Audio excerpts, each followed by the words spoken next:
जमीन पहले किसी और का रहता है और कोई दूसरा दबंग व्यक्ति उस पर जबरदस्ती कब्जा कर लेता है। कब्जा करने के बाद जब जमीन के मालिक जो ओरिजिनल मालिक होते हैं, असली मालिक होते हैं, जिनके पास जमीन का ओरिजिनल पेपर होता है, वो जाते हैं। चूंकि वो थोड़ा दबंग नहीं रहते हैं, कमज़ोर रहते हैं, उसके बाद क्या करता है दबंग व्यक्ति जो ज़मीन पे कब्जा किया हुआ रहता है उस ज़मीन को वापस भी नहीं करता, उनके साथ मारपीट भी करता है, बहुत सारे तरीके से उनको प्रताड़ित भी करता है। तो अब जो नया कानून आया है जो कि 1 जुलाई से लागू हुआ है, उस नए कानून में ऐसा प्रोविज़न है कि जो भी दबंग टाइप के व्यक्ति हैं जो किसी दूसरे के ज़मीन पे कब्जा किए हुए हैं, उनको कब्जा जल्दी से जल्दी छोड़ना पड़ेगा, नहीं तो इस कानून के तहत उनको बहुत बड़ी सज़ा भुगतनी पड़ सकती है। तो क्या है कानून, क्या हो सकता है इसमें? क्या आपको सिविल कोर्ट जाना पड़ेगा, फिर 2 साल 4 साल 5 साल 10 साल तक सिविल सूट चलता है, उसका चक्कर कोर्ट का काटना पड़ेगा उसके लिए, या फिर आप BNSS जो है, भारतीय नागरिक सुरक्षा संहिता, जो नया कानून आया है 1 जुलाई से लागू हुआ है, उस कानून के तहत आपको जल्दी रिलीफ मिलेगी। उसी पे आज मैं बात करने वाला हूँ। तो हेलो फ्रेंड्स, कैसे हैं आप सब? मैं आपका अपना मित्र एडवोकेट SS मिश्रा लीगल दर्पण चैनल में स्वागत करता हूँ। फ्रेंड्स, आप लोग देखते होंगे गांव में, शहर में, अपने समाज में जो दबंग टाइप के व्यक्ति रहते हैं, वो जो कमज़ोर व्यक्ति होते हैं उसके ज़मीन पे अक्सर कब्जा कर लेते हैं, और कब्जा करने के बाद वो कब्जा भी नहीं छोड़ते हैं। जब असली मालिक के द्वारा उस प्रॉपर्टी पे जाया जाता है तो वो लड़ाई करते हैं, मारपीट करते हैं।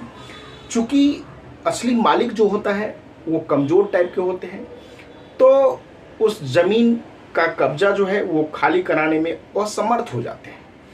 लास्ट में उनके पास चक्कर काटते काटते ये होता है कि लास्ट में उनके पास एक ही अपॉर्चुनिटी रहता है कि वो कोर्ट जाए। अब कोर्ट में आपको पता ही होगा कि सिविल सूट बहुत दिनों तक चलता है। कई व्यक्ति ऐसे होते हैं कि सिविल सूट लड़ते लड़ते लड़ते लड़ते बाद में सेटलमेंट पे आ जाते हैं, थोड़े मोड़े पैसे मिलते हैं और वो लेके वो ज़मीन से हाथ धोना पड़ता है उसको। तो अब जो नया कानून आया है भारतीय नागरिक सुरक्षा संहिता BNSS, जो 1 जुलाई 2024 से लागू हुआ है, उस कानून के तहत प्रोविज़न है कि आपको सबसे पहले क्या करना चाहिए, सिविल कोर्ट से जाने से पहले आपको क्या करना चाहिए, इस पे ध्यान दीजिए। आप एक कंप्लेंट तैयार कीजिए। कंप्लेंट में उन सारी चीज़ों को लिखें जिस व्यक्ति ने आपको दबंगई से आपके ज़मीन पर कब्जा किया है। उस ज़मीन का पूरा डिटेल लिखें, खाता नंबर, खेसरा नंबर, रकबा, चौहद्दी, जमाबंदी नंबर यदि अवेलेबल है तो जो भी रिकॉर्ड है वो लिखें। उसके बाद जो है उस ज़मीन का कोई सपोर्टिंग डॉक्यूमेंट है, वो डॉक्यूमेंट उसमें अटैच कर दें।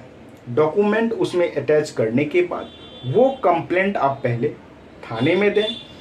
थाना यदि सुनवाई करता है ठीक है, क्योंकि पुलिस का क्या रवैया होता है वो आप लोग भी बेहतर तरीके से जानते होंगे, हम भी जानते हैं।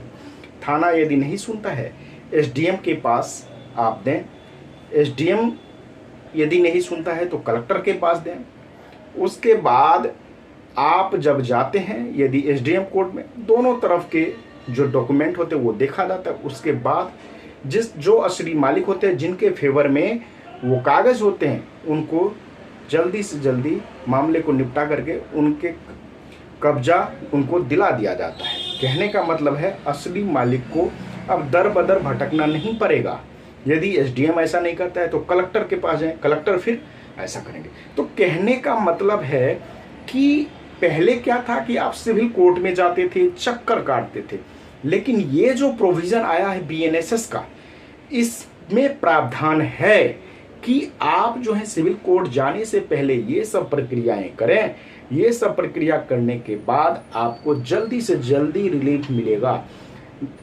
10 साल 5 साल 4 साल आपको सिविल कोर्ट का चक्कर काटने की ज़रूरत नहीं है। सिविल कोर्ट आपके लिए अब एक लास्ट अपॉर्चुनिटी की तरह रहा है कि लास्ट में आप सिविल कोर्ट जाएं, लेकिन पहले इस प्रक्रियाओं को अपना लें।